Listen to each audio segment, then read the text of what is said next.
మన సమాజంలో పిల్లలకి ఎటువంటి లోపాలు ఉండకూడదు అని హైకోర్టు ఆదేశాల మేరకు జిల్లా ప్రారంభ జోక్య కేంద్రాలు ఏర్పాటు చేసుకోవడం ద్వారా సర్వే చేయడం జరుగుతుంది అని జిల్లా ప్రధాన న్యాయమూర్తి గంధం సునీత పేర్కొన్నారు.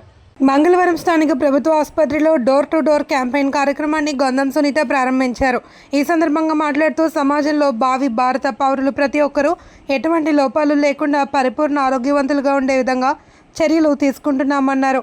ఆ దిశలో హైకోర్టు ఆదేశాల మేరకు ప్రతి జిల్లాలోనూ డిఎసి సెంటర్లను ప్రారంభించడం జరిగింది అని, వచ్చిన సమాచారం మేరకు ఆశా వర్కర్లు, ఏఎన్ఎంలు, డిఎం అండ్ హెచ్ఓ, జిల్లా లీగల్ అథారిటీ సెక్రటరీ, మండల సెక్రటరీతో ఒక టీమ్గా ఏర్పాటు చేశామన్నారు. జిల్లా న్యాయ సేవాధికార సంస్థ కార్యదర్శి ఎస్కే జానీ బాషా, జిల్లా మహిళా శిశు సంక్షేమాధికారి K Vijayakumari, DEIP programme officer doctor D Harichandraprasad, పిల్లల వైద్యురాలు డాక్టర్ ఇంద్రజ పాల్గొన్నారు.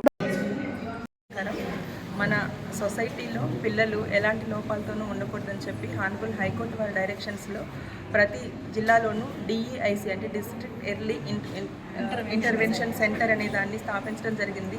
దానిలో భాగంగానే మాకు వచ్చిన ఇన్స్ట్రక్షన్స్ ప్రకారము కొన్ని టీమ్స్ కింద ఆశా వర్కర్స్, ఏఎన్ఎంస్, అలాగే డిఎంఎన్హెచ్ఓ ఆఫీస్ నుండి paralegal volunteers, district legal services authority secretary and మండల లీగల్ సర్వీస్ అథారిటీ సెక్రటరీ వీళ్ళందరితో కలిపి టీమ్స్ వేసి మేము ప్రతి విలేజ్కి కూడా డోర్ టు డోర్ క్యాంపెయిన్ కింద వీళ్ళందరినీ పంపించి అక్కడ ఎవరైనా పిల్లలు విత్ డిజేబిలిటీస్ ఉన్నారా అని చెప్పి ఐడెంటిఫై చేసుకుని వాళ్ళని పర్టికులర్ ఇన్ఫర్మేషన్ తోటి ఈ డిఐసి సెంటర్స్కి రిఫర్ చేయించుకునేలాగా మాకు ఇన్స్ట్రక్షన్స్ వచ్చాయి. దానిలో భాగంగానే నిన్నటి నుండి అంటే 10 ఫిబ్రవరి 2025 నుండి 24 వరకు కూడా ఈ క్యాంపెయిన్ చేయడం జరుగుతుంది. ఈ మాకు judicial districts consisting of 4 revenue districts, east Godavari, Konaseema, Kakinada, Alluri Sitaramaraju, అలాగే ప్రతి డిస్ట్రిక్ట్ హెడ్ క్వార్టర్స్లో కూడా డిఐసి సెంటర్స్కి మా వాళ్ళన్నీ విజిట్ చేసి కేసెస్ రిఫర్ అవుతున్నాయా, రిఫర్ అయిన కేసెస్ని ఫాలో అప్ యాక్షన్ ఉందా, అలాగే చిల్డ్రన్ కానీ ఎవరైనా విత్ డిజేబిలిటీస్ ఉన్న వాళ్ళు వాళ్ళ ఇళ్లలోనే ఉంచేసి తల్లిదండ్రులు కూలి పనులకు వెళ్ళిపోయినా వాళ్ళని పట్టించుకోకుండా ఉన్నా కానీ వీళ్ళు వెళ్ళి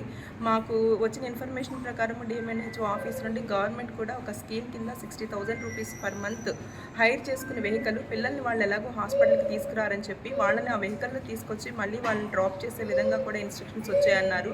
ఇక్కడ చూసిన రిజిస్టర్స్ ప్రకారము పర్ డే 50 to 60 చిల్డ్రన్ని ఈ సెంటర్కి రిఫర్ చేస్తున్నారు. ఇక్కడ డిఫరెంట్ టైప్స్ ఆఫ్ డాక్టర్స్ అన్నీ ఉన్నారు. అన్ని రకాలుగా ట్రీట్మెంట్ ఇస్తూ వాళ్ళని ఆటిజం ఉన్న పిల్లల్ని కూడా వాళ్ళని సెపరేట్ చేసి రెగ్యులర్ స్కూల్స్లో జాయిన్ చేశామని చెప్పారు.